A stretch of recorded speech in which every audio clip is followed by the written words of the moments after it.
We are live. Okay, we've got about 2 minutes and we'll get started with our public hearing.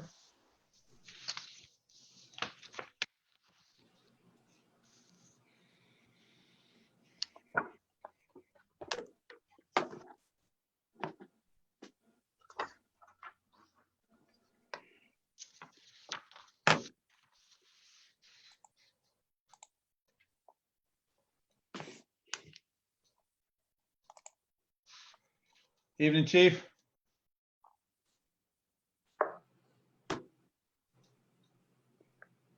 Evening.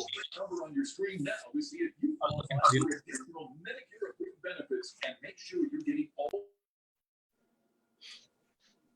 Well, we know where that feedback was coming from.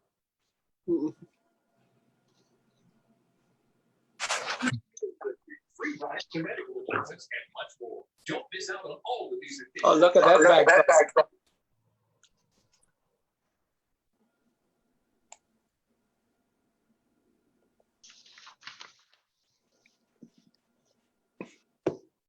6:30, Mayor. 6:30. Yes, sir. Okay, good evening, everybody. We're going to go ahead and call our public hearing to order. This is our August 5th public hearing. The purpose of this public hearing is ordinance 20-20-18, an ordinance to authorize the town manager to convey excess real property to facilitate the construction of a sidewalk within the town described as Beaufort County Tax District 110, map 11, parcel 92C, approximately 108 feet on Richmond Avenue and 75 feet on 12th Street, 1109 Richmond Avenue sidewalk request. We've got a map up on this and we will open this up to the public for any comment. We'll give it about a minute or so. Brooke, you're monitoring Facebook, Yes, sir. and Linda, you're monitoring the phones.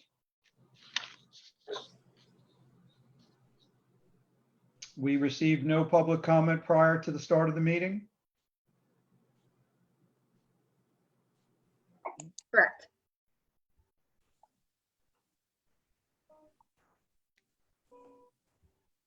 Anybody from Linda, nobody on the phone?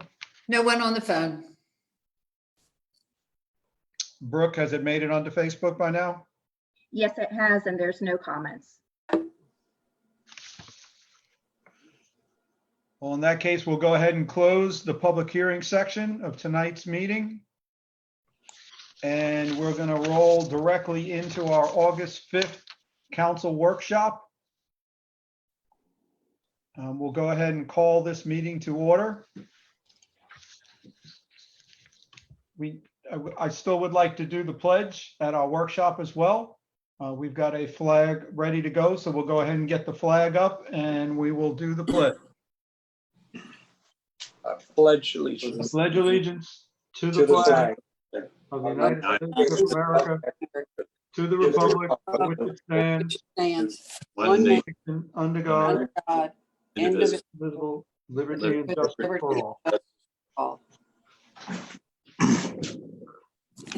Thank you, everybody. Our first item of business is our council briefing from our town manager, Van. Sure.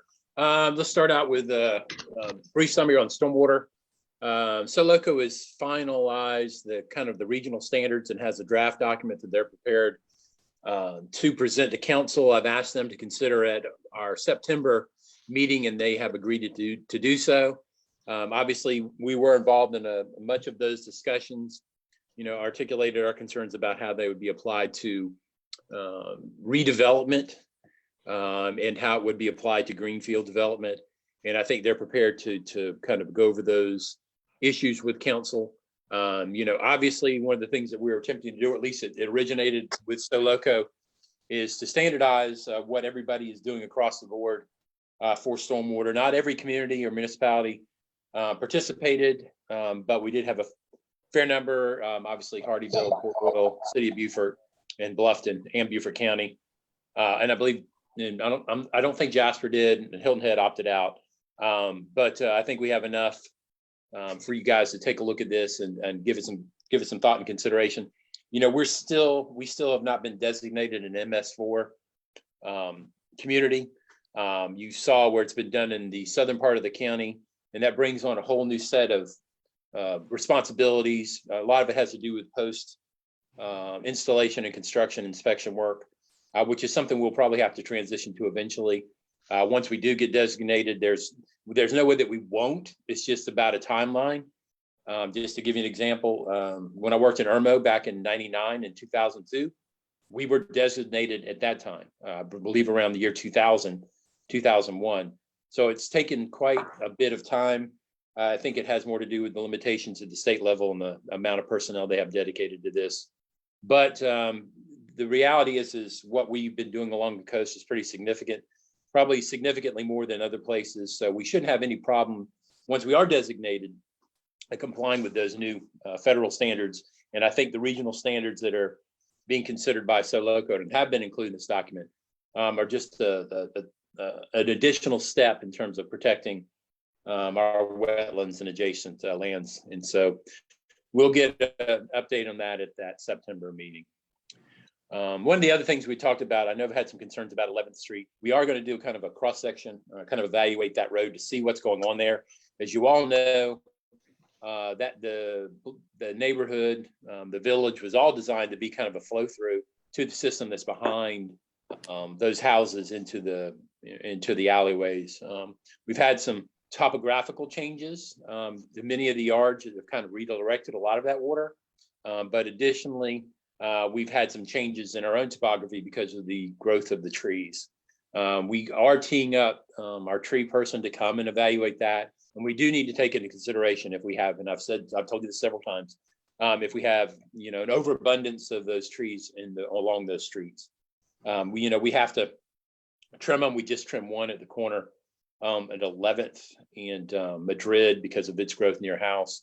But you can see where it has raised sections of the sidewalks, which creates drainage problems that we've got to address. Additionally, we just got a complaint or a concern about some boxes at the end of 16th Street Extension. And Jeff went and took a look at them and has Degler probably coming out to clean those boxes out. Much of that may have been tide contingent because we have had some recent high tides, but it still wouldn't hurt to clean those boxes out. So that's kind of the update on stormwater. Any questions on that? None. All right, Redevelopment Commission, they are revisiting the Port Royal Pride program. I think thinking about a minor title change, just to maybe make it more obvious that it's geared towards businesses. I think that's one of the things they're very interested in. And the other is some upgrading of entryway signage. Pointed out, obviously, they are aware of the one near Johnny Morale Circle, one at Paris Island Gateway, and the one at the other side of the Ladies Island Bridge. But we do have the potential for a fourth location near when you turn on a Savannah Highway off of 170. If you recall, when we took on much of the landscaping there, the bridge coming into town, we did set aside some space for us to do some signage, and it might be time to take advantage of that. So they're going to take a look at that as well. Coming off the Broad River Bridge, is that what you're saying? Yeah. Yeah. All Okay. right. Van, Yeah. Van, do you think we could also ask them to look into, there's a lot of the streets, the interconnecting streets between the city and the town. Some of them have a City of Beaufort sign, some of them have a Town of Port Royal sign, and maybe organizing that. So each one, if it has one, it has the other. If it says entering the city, going the other way, it says say entering Port Royal. And there's a lot of mix match over in some of the connectivity points, and just to kind of help people. What's Yeah, and I going think on. some of those are actually, the more traditional kind of green metal sign, and I noted that a couple of those are missing Right. over on the other side of Rebo Road. Or So maybe there's it's a joint project. Fort Royal Pride can work with the City of Beaufort, and right there at the Spanish Moss Trail on Westline, we do something on each side of the road and really kind of dress that up right on the Spanish Moss Trail, the entering and exit point between those points as well, something like that. So good, glad to hear that. Sure, we can put that on the plate. Kevin, you're our representative on behalf of council on the Redevelopment Commission, correct? You're muted, Kevin. Yes. Okay. Okay. Yeah, so that's it. And I was last meeting I listened into, and now they're going to start. They got to get the Zoom links sent to me, and I'll be attending it from here on out. Okay, cool. Goodness. All right. Friends of Cypress Wetland, they've been very busy lately. I did send y'all, put something in the file, kind of summarizing the work that they have been doing. I just forwarded them an updated inventory study of the species that we are seeing in the wetlands. So they're evaluating that also. They'll be working with Spectrum on some upgraded signage. They're also looking at a potential dedication that they will bring to y'all probably in the next month or so. And I'll forward you the information on that. So they've been very engaged. As far as the work at the Cypress Wetlands, we have 25 ibis nests currently nesting. So obviously we want to accommodate those nests before we start any work. So the start of work will be contingent upon nature taking its course there. So I'll keep you posted. That's going to be a little bit fluid as we wait for those things to clear up.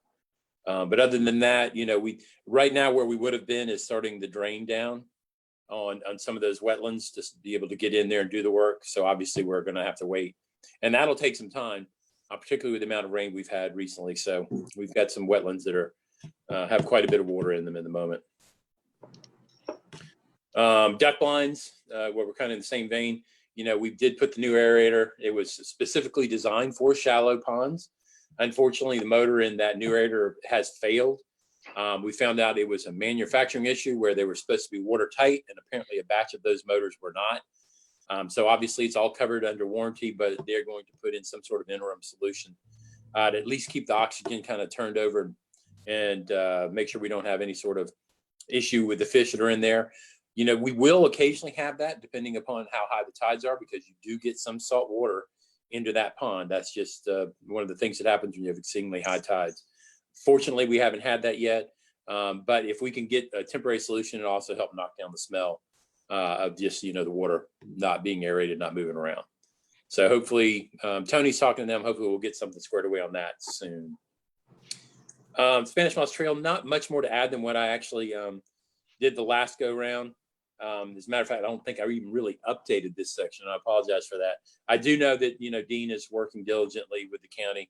We are in the new fiscal year, so the design work, I believe, has already started to engineer that crossing. And Joe, correct me if I'm wrong. Once that's completed, we'll at least have some idea of what the associated costs will be to construct that crossing. And then obviously we will be working with the Gray Ghost guys to get an idea of with how we can get across and how it's going to interface with the road system that will run through the neighborhood that has gotten through conceptual design. And I think it's working through all the boxes right now. Linda, correct me if I'm wrong, to begin the work of the creation of that neighborhood. And I think you're going to hear a little bit later, you know, we're going to talk about sidewalks as part of one of the ordinances. I think kind of goes hand in hand with the design and layout of that neighborhood. Van, I think the only other thing that we probably need to start saying publicly is, you know, with the work going on in the city of Beaufort as part of the Mossy Oaks drainage, everybody using the trail from Port Royal, be cautious. It's going to close at some point in time. They are working on a detour that'll put you out onto the road and then back in there. We just all got to remember that that's going to happen, and be careful when you're crossing Battery Creek to get onto the sidewalk network and then coming back in. A lot of us use that whole length of that trail, and a lot of our citizens do as well. So we just need to watch that. And there's a bunch of signs being talked about and how that can be installed. Okay. COVID, you know, we're still kind of behind closed doors. We're still processing applications, still dealing with tickets when they come in, still renewing business licenses. You know, all that work continues. We did have court in here a couple of days ago. You know, it was 80 cases, but I think we only ended up with 20 plus people actually show up. Obviously, they're spaced appropriately in compliance with all the executive orders. And then obviously we're doing some sanitizing after that happens. So, you know, we were on a pretty good trend. I don't know if y'all saw that we had 110 plus cases today. We have been trending down countywide, but we had a little hiccup today. So hopefully things will start trending back in the right direction again tomorrow. So keep your eyes on that. Other than that, we're working appropriate schedule. Employees in the building are wearing masks when we are in proximity, even in passing each other. It's, you know, it's taken some getting used to in the space, but that is happening. Obviously we have to comply with the law as well. Shed, I think they pretty much wrapped up both. They had to do 2 environmental assessments on the building, and I'm still expecting a closing sometime in either, like I think I mentioned in the briefing, August, but it could be early September, but I think we're close to making that happen. Traffic, I sent y'all a few weeks ago, maybe a week, 2 weeks ago, who knows what time does now, on the cross section or the study on traffic tables and what kind of triggers traffic tables, what sort of road hierarchy dictates that you do, a hump versus a traffic table, and what you have to do in order to install a traffic table on an SCDOT owned road. So, we basically have 2 scenarios here. We have state-owned roads and we have town-owned roads. Obviously, we own the roads. If we choose to install those traffic tables, we can do that. Y'all have authorized staff to implement traffic calming. But one of the areas where we did discuss the potential installation of traffic table, I think there is some resistance to the installation of a traffic table there. I think one of the other scenarios that they would prefer to see is a rerouting of that commercial traffic off of that road. Right now, there is not a viable second option or third option to get into that property. Right now, it can go through 11th or 12th Street. Eventually, we all know the road will be built and that'll be an option. And then we understand the road network will connect through what we consider the port proper, then potentially an extension of that road would veer back towards where some of the commercial activities are happening now. One of the things that Tony suggested is that we do beef up the existing traffic humps or bumps, whatever you want to call them. The ones we have now, they're plastic. They flattened out some. If we did some that were more poured in place, they would be more of a, I don't want to say, they would dissuade people from speeding a little more than the current traffic plastic ones do. Unfortunately, a lot of people do not like them in front of their houses because they do create noise, particularly for large vehicles if they cross them. And so I'm here asking council, what do you want to do with this? We all want traffic to slow down. We have some alternatives. We also, and I kind of allude this a couple items down about, maybe it's time to just go ahead and get Tool here. I realize that we would have preferred to have done it in person, but there's things that we've got to move on with, and maybe having them present the traffic study and get some feedback in real time somehow through Zoom and public comment, and we can get some better direction, because we could certainly do these traffic humps or bumps, poured asphalt, or the traffic tables, but those are going to be more permanent than these installations that we've got now in front of the police department and a couple other spots. So what is council's thoughts on any of that right now? Anybody from council have an opinion or suggestion? I mean, I do. I think that modified table that Tony talks about in the email that you sent, kind of between a table and a bump, he highlights that one, I think makes sense. I know there's some resistance, and maybe the best thing to do is for you and Tony and Jeff or whoever, go out there and kind of make some decisions of where we think there needs to be probably 2 of them down that road at some point, and kind of show us on a map and let us then take a look at those. I think one of the big things that has to, and I think they're less noisy when they're the bigger ones than the bumps, like you said, because it's that slow rise over and then back down. I personally think that they're less noisy, but I want to be cautious of that. And we've got to figure out the right spots that people can't go around them into the parking areas, and whether that's working with some property owners to say, if we do it here, and are we going to do some sort of a post on the side of the road so that they can't go around them, those kind of things. I think we need to have more than just saying we want them. Let's really look at where they're going to be. Jerry, you look like you might have wanted to add to that. Well, I just going to comment, and I know Daryl has been approached by Samuel Smalls over at Casablanca. Yep. He's come to me, and he's, the Casablanca ballpark is getting a lot of action now, which is great. We want that. But he's saying that as the folks are leaving there, there's a ton of traffic and people are speeding out of there. Also, I got a phone call yesterday and spoke with Benji Barnes, who lives in the village there, Port Royal, and he had some concerns about some of the speeding in and around his house. I guess recently there was a wreck a golf cart wreck. Someone ran into a car in that area, and he just has some concerns about speeding in the village area as well. Yeah, I agree. I talked to Sammy as well, and I've been driving down that street a little bit more, and it appears it's being used as a bypass for the Waddell right turn traffic light.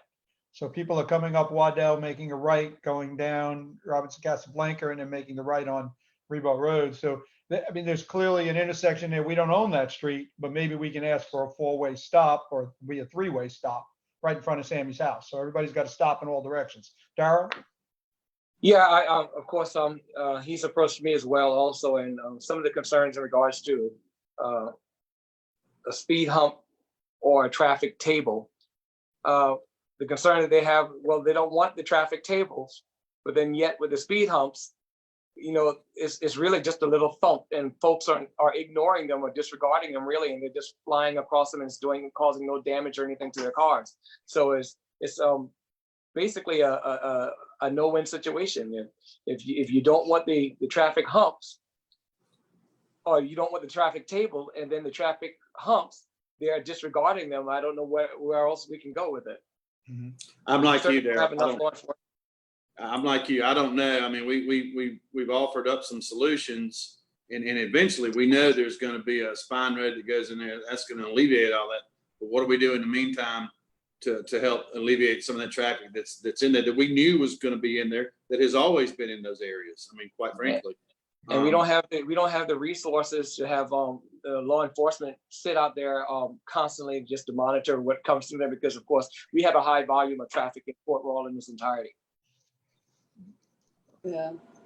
Yeah, I just feel like if we get some of these modified tables out there and people start seeing what they really are, maybe they won't be as objective to them. Let's see. I mean, maybe replacing, I don't know. Let's take a look at it, Van, and then maybe come forward to us with a recommendation on where you and Tony and Jeff think there should be on 11th on the 2 blocks. Because you can't just do one. You got to do one on each block. That's my thought. Maybe I'm wrong. Are these the fiberglass, the plastic, the hard plastic molded temporary ones? No, these would be more what you'd see kind of a poured asphalt, concrete. Yeah, because what Okay, happens now is that hard plastic flattens out and it doesn't Yeah. prove to be much of a barrier or an impediment to speeding. And Yeah. I think go ahead, Darrell. No, I was just thinking also if it was something like that, then of course, you know, you can see the effectiveness of it. And if it's not effective, then of course remove it. But once you're talking about some type of permanent asphalted table, then of course that's something that you cannot move unless you chisel it out. So Right.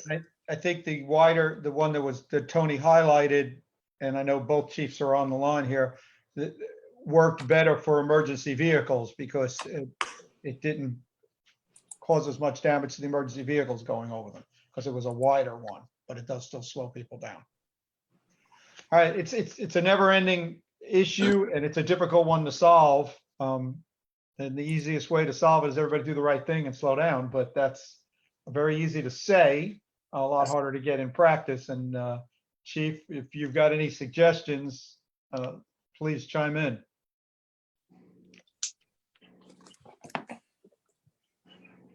Hold on. He was on. I'm not sure where he went. Yeah, I still see him there, but I don't. Oh, There he there he is. You're muted. You're muted, Chief. There we go. There you The ones go. in front of the office, they don't slow anybody down. They need to be wider and probably a little taller. my point exactly. Do we, and I guess my thought was, and I'm glad you brought that up because that was one of the ones I was thinking about. Do we turn that into because one of the versions is a crosswalk speed table where it actually is a crosswalk and a speed table in one. It was in the thing. And do we do that? And do we do that at the Cypress Wetland, at the crosswalk that's there? Do we do it somewhere in that area as the first one we put in? And so people that would be a little bit bigger than maybe these ones on the side streets, but Van, maybe you look at that. And I like the idea of doing that because that would be good because we do need a crosswalk in that area. Yep. Because of the volume of traffic that crosses over to Parkers from the wetland, not just the PD, but people that use the wetland. So that's something we've been talking about is a crosswalk there. So maybe that would be the perfect location. To do the first one. And also, a while back, man, we had talked about 16th and Old Shell, and if you and the chief had a chance to talk about making that a four-way stop. With the Not speed- yet. I don't know, Chief. I know you've been doing some directed patrols. As a matter of fact, I saw us there yesterday, or was it today? And I had to look down at my speedometer. But yeah, I think we can move forward with that one if we want. It's just a matter, once we do the install there, we have to give some, we have to let people know that there will be a four-way stop installed Right. with some signage beforehand, then do the install. So Where I are you think gonna we- put it right, Van? that's a good question. You know, that's something the chief and I will have to do with Tony and talk about where it makes the most sense. Originally, we had talked about maybe 16th. Mary Beth, what are you thinking? Yeah, I'm kind of thinking too. It's just a Indianapolis 500 right there. It's terrible. Yeah. And I think over the years, I think there's only been, well, there's been 2 deaths because of motorcycle not too long. But I think I think we've all gotten calls about one section or another of Old Shell Road. You know, on the hard curve, get calls about that. I've gotten calls up just past 16th Street. I think we're all getting calls, and more people are using the road because more people are biking and doing other activities. So let you talk about that. Maybe you bring 11th Street, Paris Avenue, 16th, bring them back as a recommendation of what you want to go forward. Maybe we do one, then the other, and then 11th maybe last, and we just have to keep focusing on it. Yeah. Okay. Yeah. I'm just looking at an aerial now, just zooming out. Yeah, it makes sense. What we're Okay. talking about. Can I say something? We can write warning tickets for like the first couple of weeks just to get the word out. Yeah. Whatever you feel is appropriate. And, you know, it's one of our goals is to help deal with speeding. And we talked about having some strategy sessions on how to meet some of these goals. And COVID has really, you know, affected our ability to do some certain things, but maybe it's time to get that back, and maybe speeding or in the entire town, not just in the core, but everywhere in the town. Maybe Including that's the- what we take on and what you feel is the best way to start dealing with this. Daryl, you had something? I said, including the Sands Beach. This Road. 5 mile an hour, I think we found the sign. It's actually there. So maybe that's something we talk about. Chief, you bring it a plan, and I've said it before. I don't think there's anything wrong with being known as a town that enforces speed limits. Absolutely not. I don't think Everyone there's else anything does. wrong with that. We just have to let people know we are going to start enforcing the speed limits. And just the chief and I will prepare you that 75 to 80% of the people that will be ticketed in the downtown area for speeding will be residents. Correct. That's why we need to So let it's them know always it's the coming. outsider that's speeding, but I promise you that's what typically is borne out when we do that sort of enforcement. So, Well, I'm sure we'll get some phone calls and we'll hear what the residents feel about this conversation tonight. I got you. All right, go ahead, Van. All right, next one, CDBG, just real quickly, you and I met via phone call, Zoom, whatever you want to call it, with Buford Jasper to discuss their participation in a potential match for the grant for the sidewalk in Royal Palm, Narcissus area. They seem fairly receptive. Nothing certain yet, however. I think if we can spread that over a couple of fiscal years, it'd probably be more readily received, and obviously that's good for us as well, because you know right now it's a $413,000 commitment. We did talk to Ms. Daly with LOCOG last week. Our dollar amount commitment remains the same. It's just that we're going to have to address some of the non-LMI connectivity issues, probably very similar to what we did previously with some of the other grant projects. So our budget remains the same. We just needed to do that to make sure we satisfied the Department of Commerce. Gotcha. All right. Yeah, I know, again, this is one of those items that is a goal, sewering. I don't know, have we had a lot of problems in that area? Is that an area that does have septic tanks issues? Is with our limited budget and with the reduction in our budget and having to dig into our reserves, is this the right place for us to spend $200,000 over the next? I think from what I've heard from people on that side of town, they do have issues with septic tanks. They're older homes. There are more trees affecting septic and drain fields, et cetera. I've heard a lot of people talk about Good. it. On That's what we need to know. Then it makes sense for us to spend the money at this point in time. And that's what I wanted to make sure we understood, because if we wanted to do a beautification on Paris Avenue or anywhere else, we have limited amounts at this point in time. And Yeah. we're not going to be putting more money into that fund in 21's budget. We're pulling it out to survive in Right. 21. Yeah. Very good. All right. And once I get an update from them, I'll let you guys know. Portage Chapel, just about done. I had a good conversation with the folks that are doing kind of the road tour for reconstruction. It's kind of an app they're pulling together. Very excited about Portage Chapel. The National Park Service does intend at this point to make sure that it is properly staffed. It will be the step-off point for much of that activity in our area because of the lack of access to Ham-Saxon, Emancipation Oak, because of their location, Naval Hospital. But we'll be working on access down to at least what's outside of the fence now. The Department of DNR has done their work, some recent archaeology work on the roadway in. And as you all know, the change in scope for the work to be done by the county with the town over there lends itself to being a little bit more user-friendly for people that want to come see the ruins and get a better understanding of the history, as well as use what's going to be eventually be a kayak launch. So we're still excited about that. I'm trying to get some definitive on the course itself to make sure that we're still on board there. I haven't heard back from the professor, but hopefully I'll hear from him soon. Kind of heard through the grapevine that that course may not still be offered, but I'm waiting for confirmation directly from them. So, but other than that, we've got it pretty much squared away. Will we have a grand opening for that at some point, ribbon cutting? Oh yeah, absolutely. Yeah, but we would like to get all the display work and all of that at least as close to done as we can. We could do it kind of two tiers. We could do a dedication of the building, and then obviously a potential grand opening. Well, So I I guess know I we've think talked about it in the past. Clementa Pinckney's wife would be more than happy Yeah. to put in. We're Right. talking with her, and I'm sure Chip Campson would come down for this Yeah. because he had a hand in this as well. And so, Mhm. I mean, I know there are other people as well, but those two come to mind. And hopefully, because it is a small building, we'd like to schedule it when everybody can get in and kind of walk around. So we'll keep our fingers crossed the numbers keep dropping. So shrimp docks, we're working on a scope of work to address a couple of the boats that are currently would be considered marine debris. Estimates on those two plus a third boat to be removed as part of a program. There's only, there's not that much money. You all know how expensive this is. So if we can get the funding put together to get 3 of those boats removed, I think that's good. I need to get to them by Friday to be included in this. I did express our interest in doing that, so I'm pretty excited about that. All right. Tag fee, not much really more. I just wanted to keep it on the radar.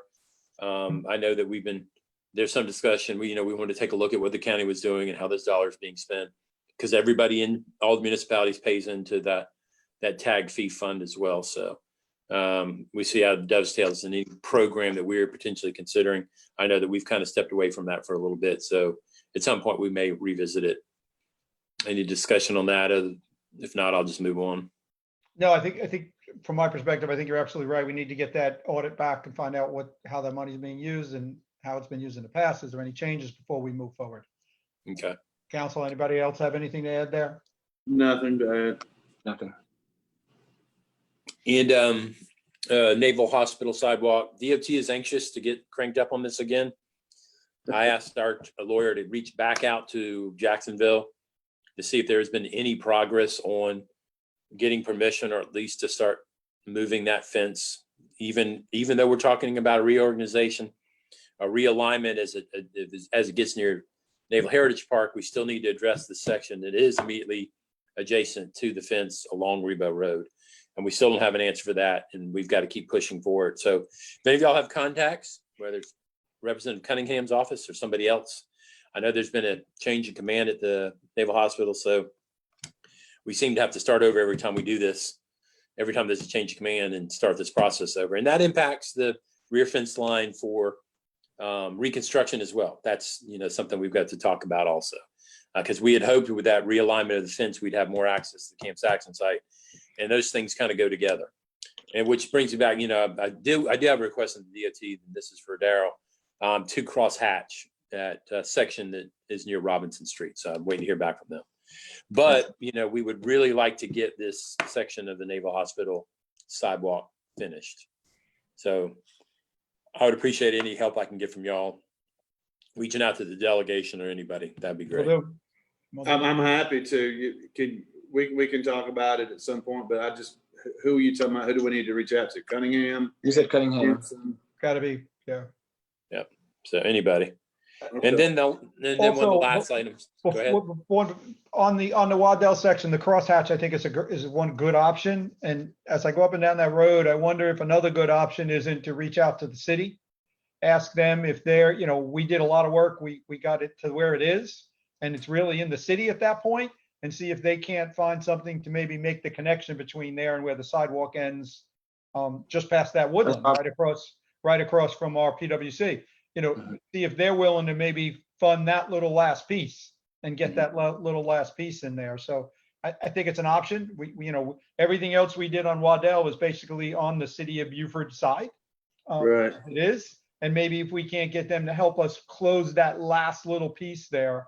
So we'd have double sidewalks, which is good because that's where the traffic is getting busy. People wouldn't have to cross the road, and we'd have it on both sides.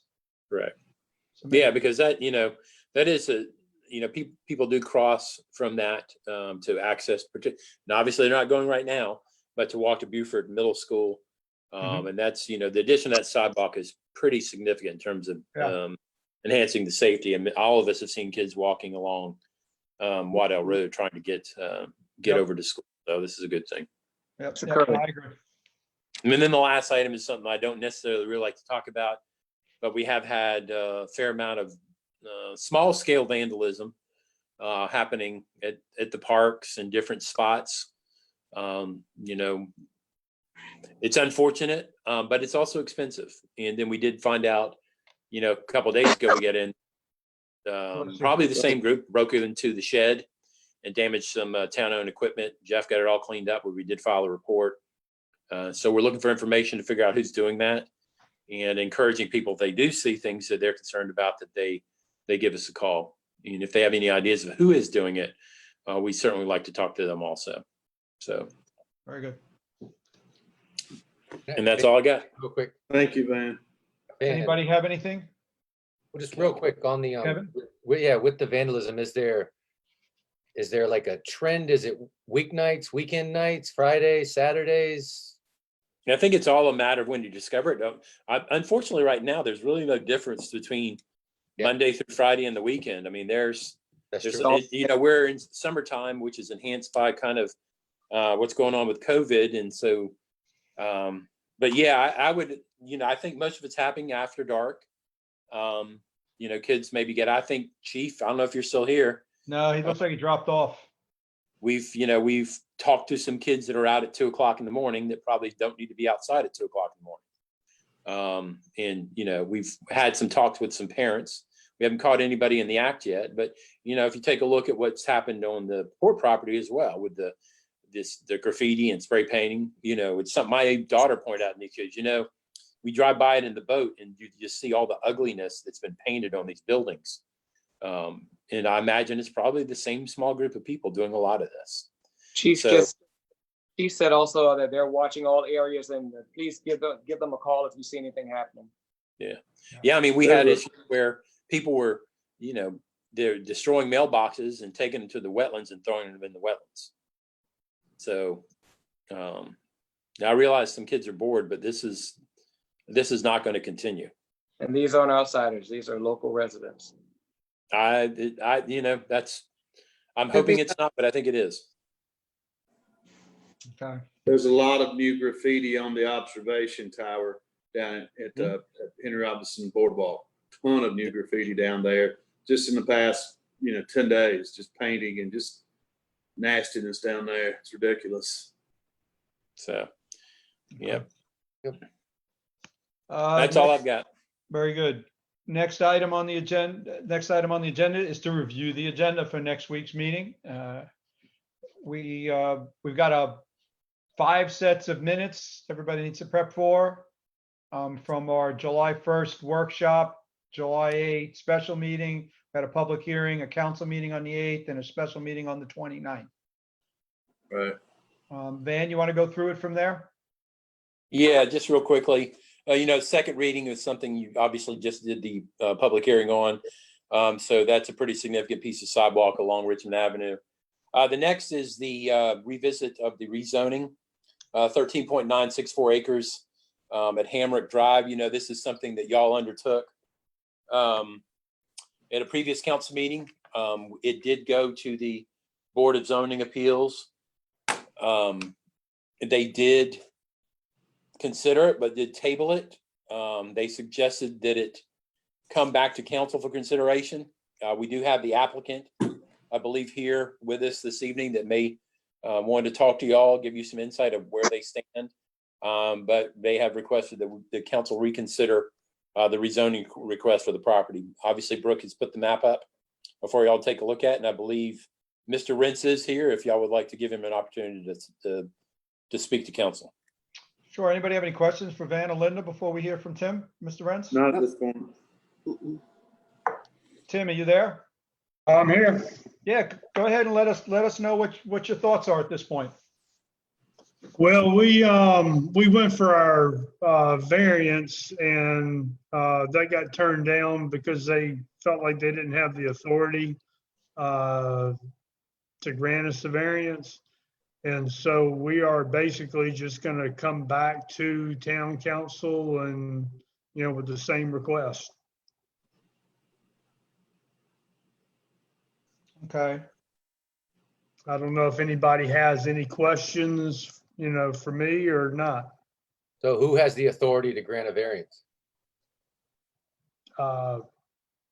Council. We did. The Board of Zoning Appeals, they just, I think afforded all y'all some of the motion for that. They didn't feel like there was grounds to grant a variance at that time, then they requested to be tabled. They did put a time limit on that tabling, which is not appropriate. And that has been made very aware to the members, and our lawyer did address that particular issue. But in the interim, we are revisiting it here at the council level as a potential rezoning that would accommodate the development or the building size that the church has in mind for the parcel. Tim, is this still the same scenario that you are asking for this rezoning, but the property is owned by another entity? You do not own it? That's correct. So this is still a little bit of the chicken and the egg. If we zone it and the sale falls through, the zoning is stuck on the property.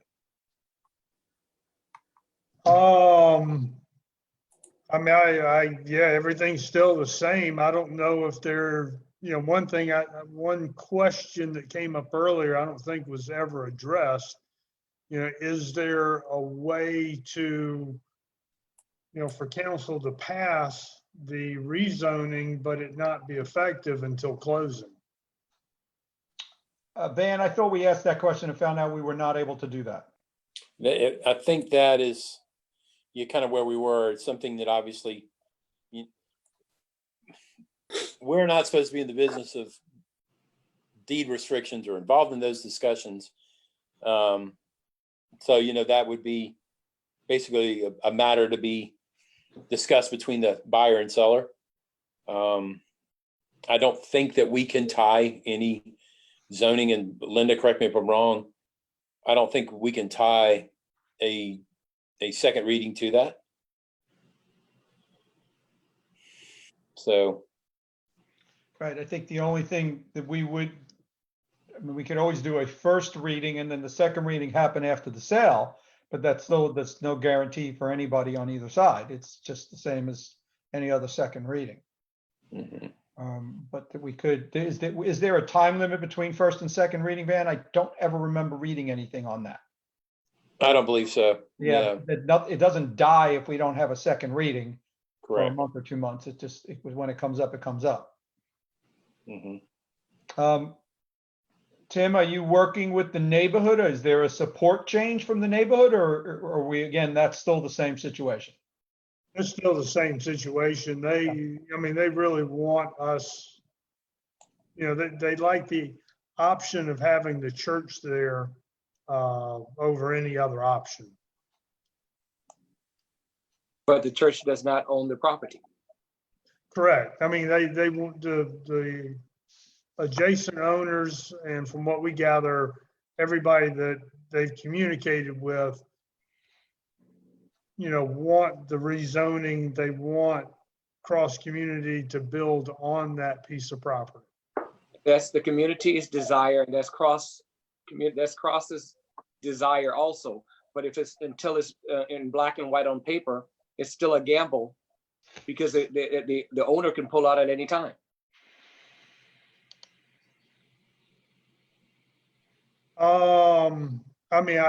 If we're getting ready to rewrite the contract, we're in the process of doing, we've actually sent the owner a revised contract with, change of dates and everything. There's legal issues if we have a binding contract and either party backs out, unless there's conditions built into the contract which allows people to back out. Correct, but that has yet to be established. What do you mean by that? You're saying, well, see, Cross Community Church does not own the property. You're still negotiating with the seller. And if this rezoning was to take effect and you do not have a binding contract, then he could build anything he wants on that property. We'll have a contract. We should have a contract before our first reading. That was my point. There is, as of present, there is not a contract. There is one, but we're making some changes, and one of those changes is we're buying the property with cash, and originally we were going to borrow part of the money from the owner, but we've chose to change that. Pretty much the rest of the contract's the same other than the date. And Tim, are you willing, once you purchase the property, is there a willingness by your group to put the deed restriction on the property? Yes, we've already talked to our attorney, and deed restriction has already been written. I mean, it's not finalized. And basically what it says is if Cross Community does not build on the property, then the current zoning will be, the guide for the development. I mean, that's kind of a rough way of saying it. But it definitely restricts the use of the property to the current zoning if a church does not build on that property. Okay. Council have any other questions for the applicant? No, I'll just say it's just an interesting situation because it sounds like everybody's pretty much on the same page on what they want to see go there. The community, council, the buyers, the sellers. So, but now we just can't figure out technically how to get it done. So, but I think, the fact that everybody's on the same page, hopefully we can come to a amicable resolution and get what everybody seems to want. And, so. Yeah, I think the variance was definitely the best way to make that occur, but we ran into a stumbling block there. We've got to find another one, and and I think, I hate to use this phrase, but I think it's appropriate. It's going to require a leap of faith by somebody to make the first move. And honestly, it is us as council, because I think that's the linchpin, but we have to do that knowing what the repercussions are if this deal fails. If something happens, if it fails, we're opening ourselves up to two possible liabilities. One is we are going to make some neighbors very, very dissatisfied with what the town of Port Royal did, who are not Port Royal members, but we respect them and honor them, and it's an established neighborhood, and we have to take care of them. And then the second is if we try to revert the zoning back to what it needs to what it was and what's there now that they're happy with, we open ourselves up to a lawsuit that we've devalued the property. So that is the crux of this decision and the leap of faith that we have to take in what's happening. And as much information as the applicant can get to us, the town, and the town can get to our attorney to find out the best and the most way that's reducing our liability to our neighbors in the Shell Point area and to the property owners. That's what we need to make decisions. First reading is first reading, but second reading is going to be very, very important. I mean, that's the reality of where we are. Didn't want to make a speech, but I think that's where I am on it. No, and Okay. if I'm hearing him correctly, and I like that he's saying that once that deed changes hands and the church owns it, if something happens at that point and the church doesn't build their facility on there, he was saying the deed restrictions on that will restrict that property to what it's zoned for right now. So I like that. That's a good step, but it's just the fear is something happening before that deed changes hands. Correct. And we need to, whatever that deed restriction draft is, we need our attorney to say it's saying that as well. You know, that's that piece that I'm talking about. We need to hear from town's council that yes, but again, there's that leap of faith between the time we rezone and the time that deed restriction goes into place. If it's written properly and everybody agrees, that's the leap of faith, is that timeline. Understood. Yep, I think we all understand it. So, well, Tim, thanks again. I know you've been pulled back and forth left and right on this in many ways. We appreciate your time and you understand our concerns and why. We're all trying to do what's best for everybody, and I got to believe there's a way we're going to come to a solution. Well, I mean, when it comes to this project, I mean, the last thing Cross wants is for the property to be rezoned and then the neighbors end up with something that's just totally not appropriate. I mean, to us, that's absolute worst case scenario, and it's something that we will, do our very best to keep from happening. Good. Very good. Sounds And good. Lynn- Thank you. Thank you very much. And Linda, I'm sure that you've exhausted all possible solutions at this point. We are going through them, aren't we? Okay. Yeah, with the advice from the town attorney, whenever we think of something, and we're being very creative. Everyone that I've talked to about the issue is really thinking hard on it. I think there's a lot of effort. I would, as you say, commend folks who are trying to solve this problem in as many creative ways as we can think of. Just haven't hit on exactly the right one yet. Okay. Very good. What would happen if the property was rezoned, the church built its building, and then the church requested a downzoning of the property after construction? Yeah. Of course, council would be asked to weigh in on that.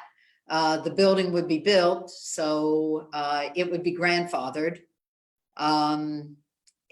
Any future plans may be in jeopardy, though, because of the 50% rule. Right. Which is basically, you can improve something up, something that is legal non-conforming can be improved up to 50% of its value, and keep on going. But again, a leap of faith on the church's part that they've finished, they're Yeah. set, they're ready, et cetera. Okay. Just crossed my mind. Okay. Next item on the agenda for next week. Yeah, you. an ordinance Yeah, it's Thanks, Tim. Thank you, Tim. Thank you. ordinance 2020-22. An ordinance to rezone approximately 2.96 acre of real estate located in Beaufort County, described as Beaufort County Tax Section 112, map 30, parcel 4. In Beaufort County, South Carolina, to be rezoned from T4 Neighborhood Center to T4 Neighborhood Center Open. This is property located off of 170. It's on Sundown. I believe it's Sundown Lane. Linda, is Yeah, I that think right? it is. Sundown Bend. Yeah. Sundown Bend, excuse me. Yep. And obviously the zoning they're requesting is adjacent or near to them. I believe it was recommended by the Metro Planning Commission. The rezoning was recommended, and it does comply with the future land use map for the town of Port Royal. That's what I've got on that. I mean, you can see on the board where the property is located.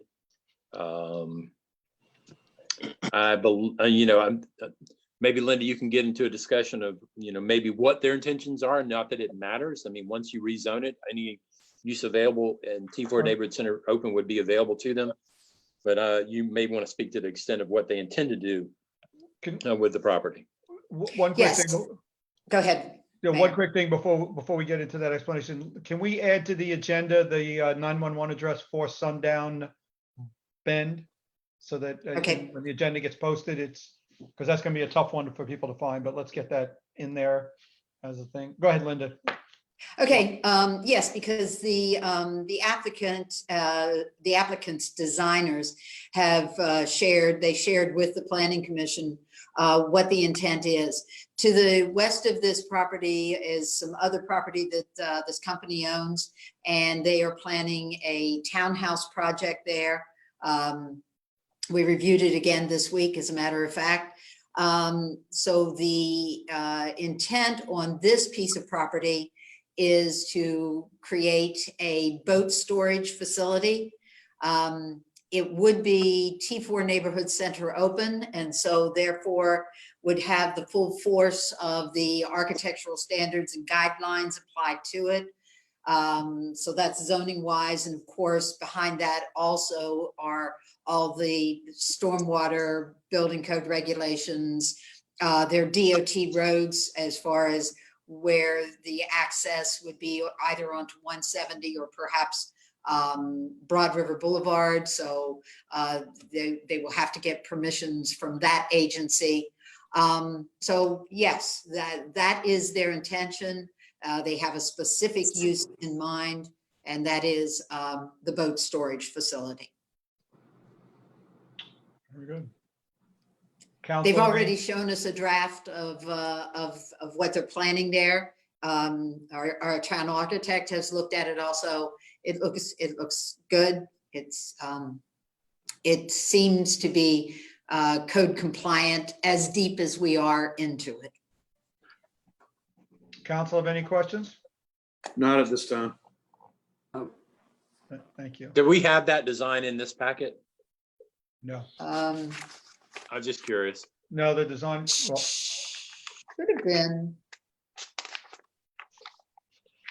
Ben, the last, good. should have been the last page in Yeah. the packet that you received, or near the last page. Look I don't like, know if we could scroll down to it.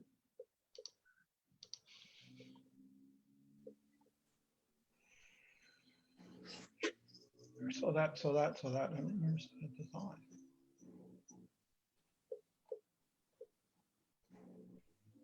Well, Van, while we're trying to. There you go. There we go. There it is.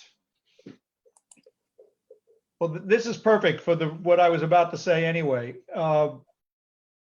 Right out in front of this is Yes. what I will call DOT's dumping zone, because I don't know how else to describe it. So I'm going to use that phrase. This is the entrance to north of the Broad. You come over the Broad River Bridge, you cross Savannah Highway, and then you see this large pile on the left. And now we're talking about developing this property, which is in the town of Port Royal. I think no matter what council decides to do with this ordinance next week and the rezoning, I think it's time for us to send DOT a request that part needs to be cleaned up, needs to be treated as the entrance to north of the Broad. It seems like it's a dumping zone, and it doesn't belong there. And if we're going to get some development there, including townhouse development, I think we owe it to those properties that are in the town to see if we can't do something with that pile that's right out in front of it under those words, potential entry point. On there.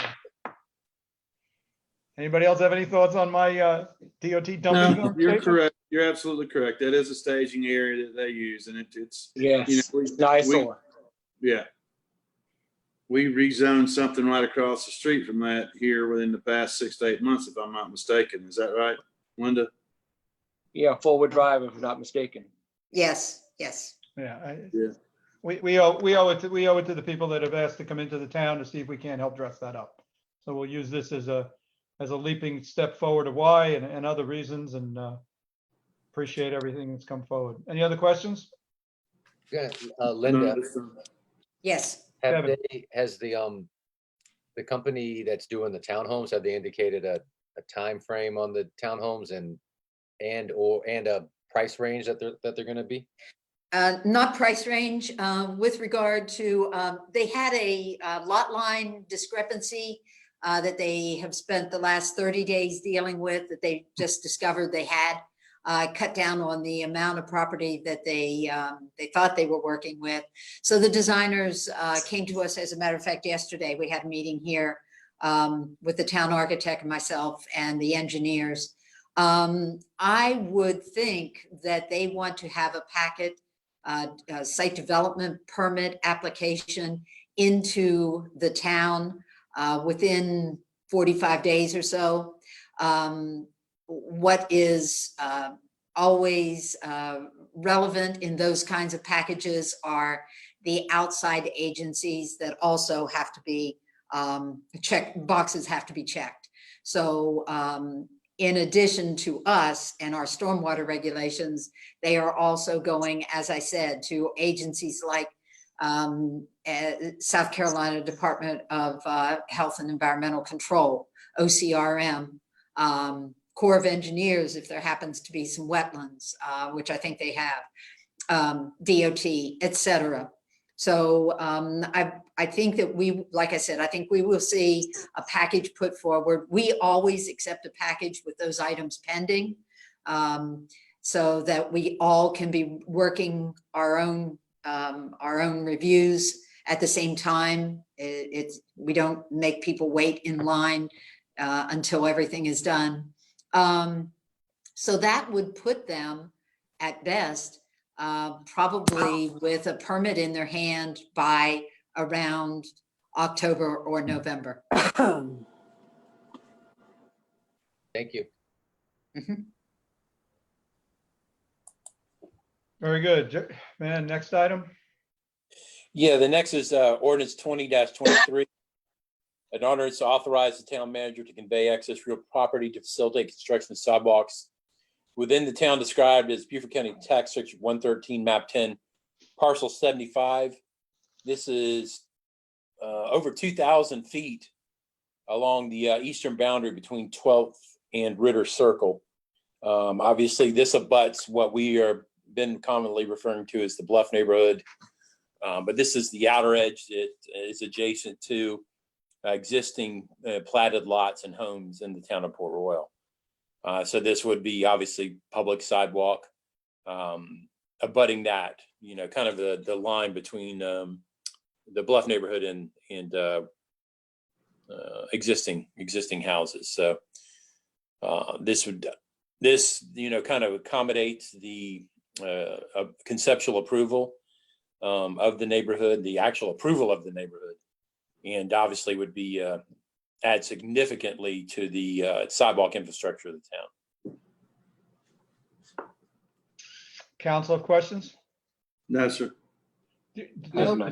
Does council want to see the actual, because this is already designed, right? There's a design on that sidewalk. It's part of the Bluff neighborhood packet. I believe it is, Linda, isn't it? It should be, yes. Everything to the west of that yellow line has been designed. And I don't remember the detail, but I could almost with very much assurance say that the designers have included the 8 feet that would be turned over and the resulting sidewalk that would be implemented. I will check on that and have it to you, share it with you this week. Great, thank you. Thank you. Anybody else have any comments or questions? I have none. All right, last item. One sec, pull it back up quick. And another one is 20-24 North to authorize the town manager to convey excess real property to facilitate construction of sidewalks within the town described as Beaufort County Tax District 110, map 11, parcel 436. This is 53 feet on 16th Street.